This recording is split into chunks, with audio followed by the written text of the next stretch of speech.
Bonjour et bienvenue dans ce nouvel épisode de Survivre en Colombie, c'est Donifan et aujourd'hui j'ai envie de partager avec toi une anecdote très personnelle, très récente.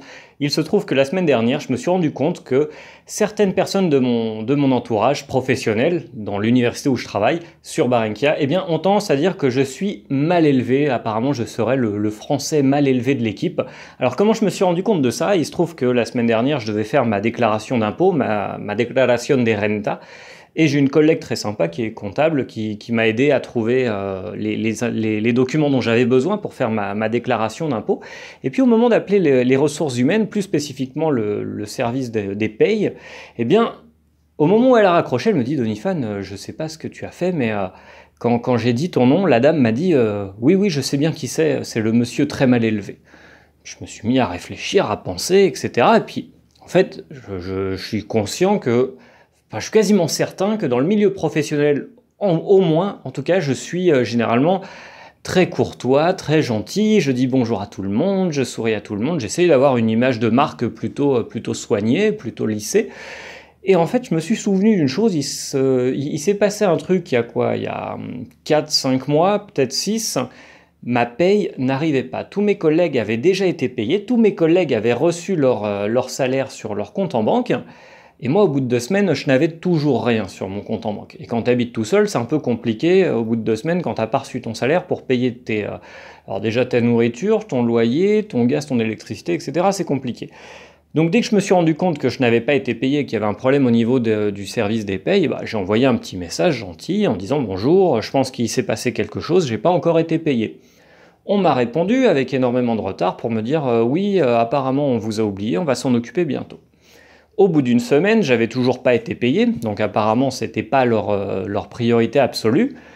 Je renvoie plusieurs messages, et puis on me disait oui, bientôt. Donc en gros, on était mardi, on me disait lundi prochain. Et donc moi j'habite tout seul à Barranquilla, j'ai un loyer quand même qui est un peu élevé, et puis voilà, j'allais pas m'embêter, aller toucher mon épargne, débloquer des comptes, etc. pour payer mes frais quotidiens qui sont censés être amortis par mon salaire de professeur en université.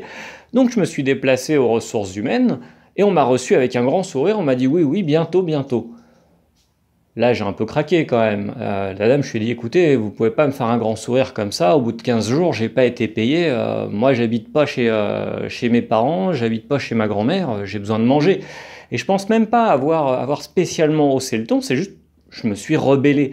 Et je pense que c'est quelque chose qui n'arrive pas souvent ici en Colombie parce que je vois que j'ai des collègues qui n'ont pas été payés depuis 4 mois. Alors bon, c'est des contrats un peu spéciaux dans leur cas, c'est-à-dire qu'on a des contrats supplémentaires avec le gouvernement colombien, on sert d'intermédiaire. Au niveau de mon université, on sert d'intermédiaire pour la mairie et pour le gouvernement sur des missions bien spécifiques.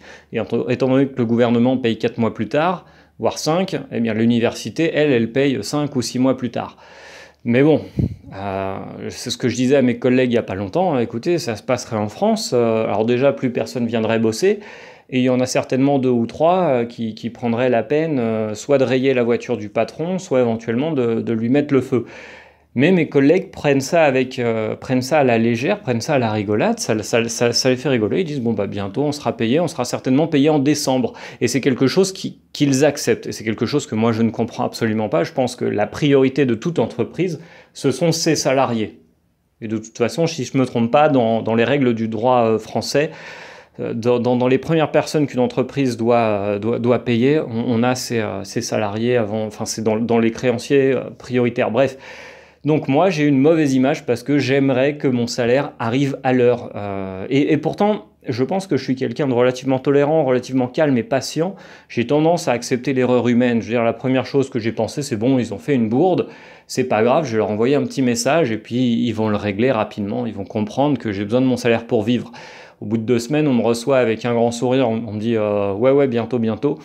Bon, je me suis pas emporté, j'ai juste haussé le ton, je leur dis les gars, ça peut pas se passer comme ça. Et au final, c'est moi qui suis le mal élevé de l'université, ou en tout cas pour le service des payes, parce que voilà, je me laisse pas faire. Donc voilà, c'était mon anecdote du jour. Je sais pas s'il y a une leçon à en tirer ou pas. N'hésite pas à commenter, n'hésite pas à aller faire un petit tour sur le blog colombianito.fr. Et si tu cliques en commentaire de ce podcast, de cette vidéo, tu verras, tu peux t'inscrire à la newsletter tous les lundis. J'envoie un petit mail avec des trucs et astuces pour si tu veux entreprendre en Colombie et bien réussir ton expatriation. Donc tu regardes en description, tu cliques. Et puis voilà, avec ton nom et ton adresse mail, je m'occupe du reste. Je te dis à demain pour un autre podcast en Colombie. À bientôt.